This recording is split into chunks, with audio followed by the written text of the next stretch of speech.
du Joint Technical Committee qui est un rapport qui est one-sided totalement, c'est-à-dire qui représente le point de vue de seulement un secteur de toute la famille sucrière, c'est-à-dire que les usiniers, les gros planteurs, les corporate planters, comme on appelle ça, et ben, qui dans la raffinerie.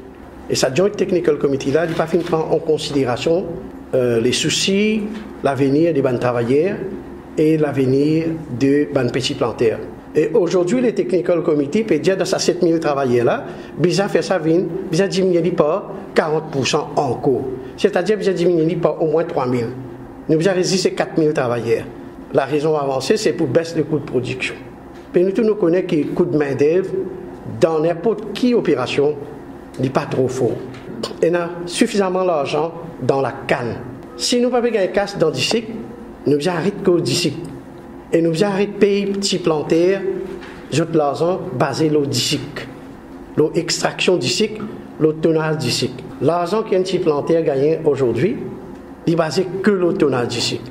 Même sur l'argent qu'il gagne pour bagasse, paye le tonnage du cycle. Paye planteur, l'argent bagasse, basé sur l'extraction du cycle. Et ça, bizarre arrêter.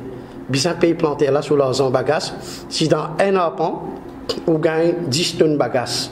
L'établissement aujourd'hui propose par la paille d'un carreau planteur pour payer 1200 roupies. La tonne il a levé, après il amène dans son moulin, après il fait l'électricité à partir de là. Qui est là pour payer le planteur 1500 roupies la tonne bagasse? Ça veut dire qu'il y a 10 tonnes bagasse, il gagne 15 000 roupies par an, par arpent, plus il gagne ce prix d'ici qu'il a gagné. Le coût d'électricité, 1 kWh, il est 1 roupie 8.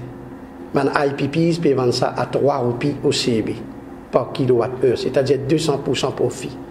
Et le Joint Technical Committee, qui est une émanation de anciens Mauritius Sugar Planters Association et de Joint Economic Council, maintenant il peut proposer que si le gouvernement n'a pas donné 1,3 milliard par an, ben, besoin faire sa prix électricité à partir de la bagasse là, vendue à 6,80 roupies le kilowattheure. Donc 5,80 roupies profit par kilowattheure. Ça, l'argent mélasse là, il n'est pas partagé avec les planteurs. Sur le marché mondial, mélasse vend à $195 par tonne. À Maurice, planteur là, il gagne 2000 roupies la tonne. C'est-à-dire 6800 roupies sur le marché mondial. Le planteur, le petit planteur à Maurice, il gagne 2000 roupies. Et là, comme on peut dire, une tonne de sucre raffiné, il y a deux qualités de sucre. Un là, c'est du sucre blanc, white refined sugar, et l'autre là, c'est special sugar. Un tonne special sugar vend 30 000 roupies. Un tonne du sucre blanc raffiné vend dans les 15 000 roupies. Et c'est ça qui me dit la décision pour investir dans le sucre blanc raffiné n'a pas été la bonne décision. Il n'est pas trop tard pour concentrer plus sur le sucre spécial, pour mettre plus d'argent dans la poche tout le monde. Dans ce rapport-là, il y a une recommandation qui est sortie du secteur privé, de RNC, qui est composé de bandes producteurs du secteur privé. Dans sa conférence de presse le 12 avril, le leader du MMM qui log ce document-là, de tous être capable de tout ça, dans le Facebook, le YouTube, faisant croire que c'est un papier bien documenté, bien travaillé. Moi, je ne ferais pas faire ça passer pour un document du MMM, mais c'est un document du secteur privé qui retrouve lui in toto dans le rapport du Joint Technical Committee.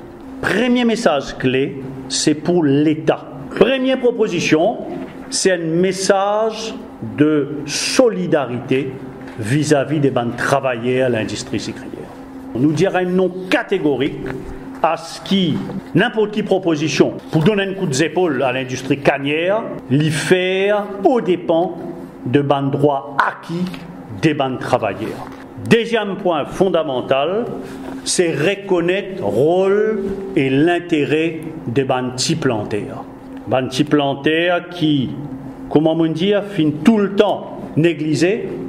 Les autres partenaires à part de l'usinier, c'est-à-dire petits planteurs travailleurs, gagnent l'accès à 35% du capital equity de Cane Cluster, DICIC, Mélas et Courant, qui dans partage revenu entre usiniers et petits planteurs révise ce partage-là à l'avantage de banques plantaires pour faire justice à votre rôle. Qui quand rémunère banques plantaires pour commercialisation des DICIC plus banques produits dérivés n'a pas base sa rémunération là uniquement lors DICIC.